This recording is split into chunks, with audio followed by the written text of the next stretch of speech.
Hi everyone, I'm back, One-Eyed Merchant here, and I've decided I'm going to make another video today because I have the time. This is a much better track record, I think, than I've been having otherwise on this channel.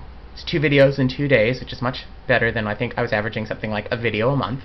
So hopefully I'll be able to keep up this momentum. I'm going to make another video today based on the same concept that I started on yesterday, which was philosophical interventions and intersections with the tarot, because that's kind of what I want this channel to be, is a different perspective on tarot, or different ideas about tarot than what you can probably find in most mass market books, and what other people talk about on YouTube. So today's lesson, because I think you can start to conceive of these as sort of mini lessons in philosophy and in tarot. Maybe you can take a bit from each of those camps. So today's lesson comes to us by way of a French literary critic named Roland Barthes. Hopefully that doesn't sound too pretentious when I say today's lesson, but I'm going to roll with it. So anyway, a French literary critic named Roland Barthes. You may have heard of him, depending. He's famous for proclaiming the death of the author. That's what most people know him by. And kind of the concepts that I want to explore today are somewhat related to that. And it's a way of conceiving of the Ace of Cups and the Six of Cups, and that's what I've set out here. Barthes was really important because, well, for a number of reasons. In literary theory, he was important because he was famous for championing the reader, and he gave a lot of theoretical oomph and theoretical grounding to what's called reader response criticism, which in literary criticism suggests that meaning resides in the mind of the reader, and it's important to understand meaning not by what the author intended a particular story or text to mean, but by what the reader thought it should meant, and the practice of reading itself and what that practice means for people, that it's more than just consuming a story, but it's actually something deeply philosophical. And so in order to understand one of his major points, or major axes in his analysis, is something that actually can't exist in English. He was famous for sort of pointing out, well, I guess pointing out to an English-speaking audience, because this wouldn't be so groundbreaking for the French. But in English, we only have one word for pleasure, and that's the word pleasure. But in French, there's actually 2 words, or at least that's how it's pitched most times to American audiences, but that there are 2 words for pleasure, and that they mean different kinds of pleasure. So there is jouissance, and there is plaisir. And Barthes really thinks that this distinction is important when it comes to the practice of reading, and I think this distinction is important when it comes to the practice of looking at these 2 tarot cards. Barthes points out that plaisir is conventional pleasure. So anything that you take pleasure in which is conventional, like a delicious meal, or a wonderful film, or a beautiful piece of art, for example, all of those things can be considered plaisir, meaning everyone agrees that they're pleasurable, or the vast majority agrees that they're pleasurable. They are not really innovative pleasures. They are not sort of transgressive pleasures. They're socially sanctioned and condoned pleasures. And then he describes jouissance, his opposite, and I don't know if I'm actually pronouncing that correctly, but that's how I've always pronounced it, as it doesn't exactly translate to pleasure. Most editors in most of Barthes' volumes, when they're talking about these concepts, point out that jouissance, the closest English approximation to the word, is orgasm.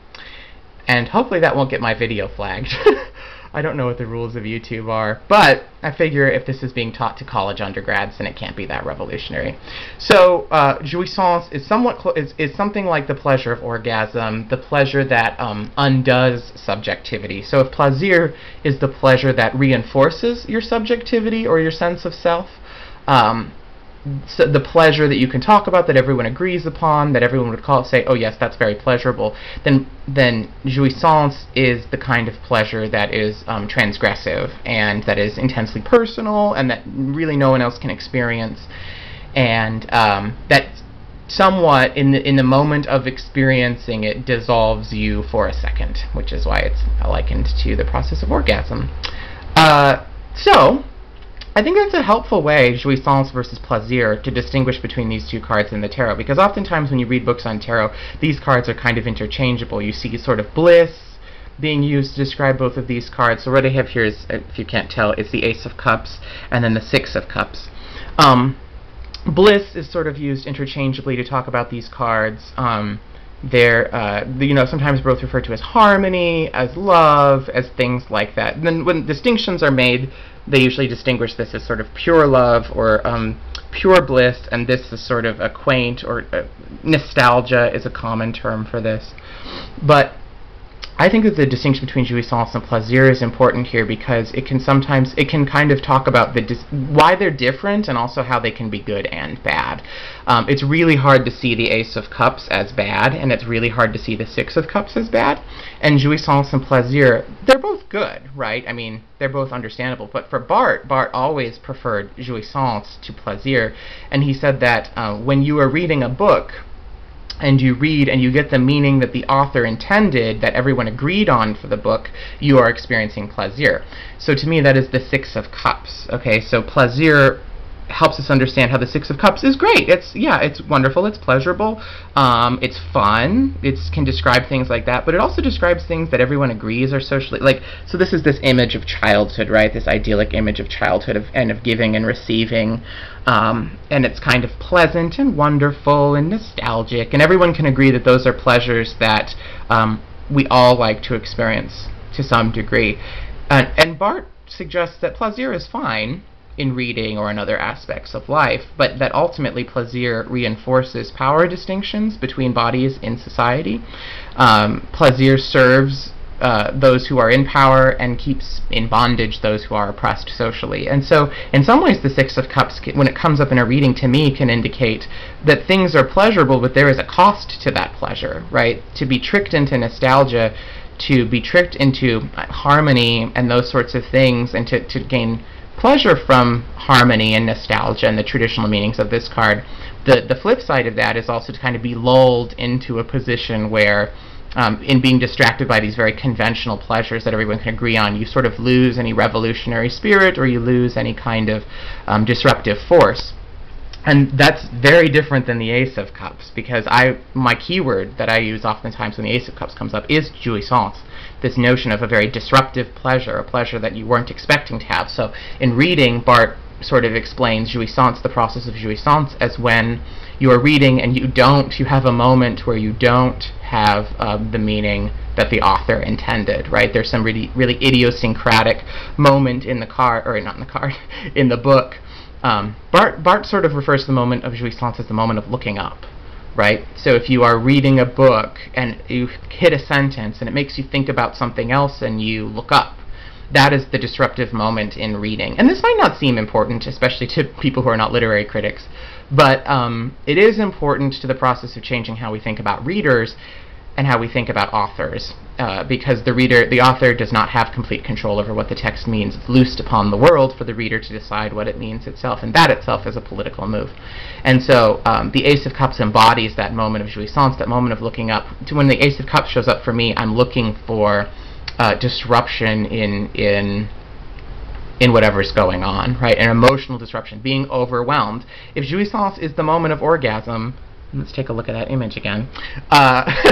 If jouissance is the moment of orgasm, it's the moment of complete and utter disruption, where you are not thinking about anything else.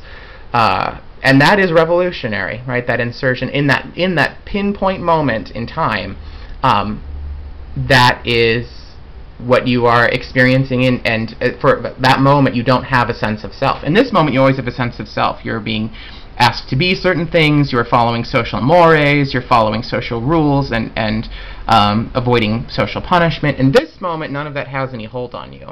In this moment, you're not a subject. For a split second, you are dissolved. You are nothing but pure affect and pure feeling.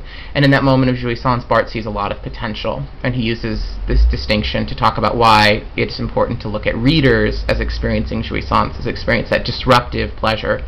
And of course, this can also be a bad thing, because the flip side of not having any subjectivity is not having any subjectivity. We have to have subjectivity if we are going to be rational, at least whole human beings in the way that most people think of people. To not have any subjectivity is to be insane.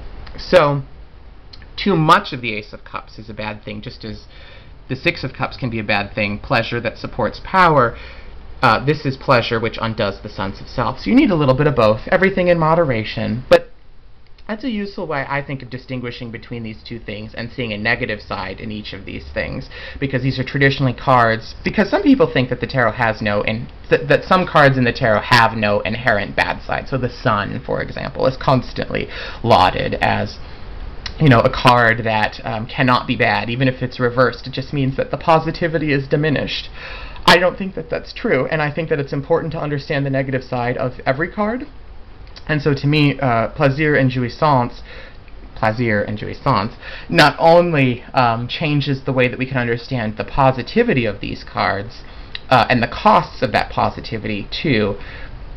That's also what they can help us understand. So, and sometimes when both of these show up in one reading together, I think that this distinction is very helpful, because depending on where Jouissance is showing up and depending on where Plaisir is showing up, shows what the querent is invested in, and where the more conventional aspects of their life lie, and where the more revolutionary or disruptive aspects of their life lie. So hopefully that made some sense. Barthes is one of my favorite critics. In addition to being wicked smart, he is a really good writer. He's a beautiful writer. So if you want to read more of Barthes, I suggest... Oh god, this is going to be the most pretentious sounding video now that I'm suggesting philosophical reading materials. But nevertheless, image, music, text is probably his most accessible body of essays. So if you're interested in that, you can read up on the distinction between these two concepts. And yeah, it's a lot more that body of work is a lot more performative and straightforward than some of his others. So hopefully you found this video to be helpful, and I'll just keep making these videos until I run out of concepts. So be looking for the next one. Talk to you later.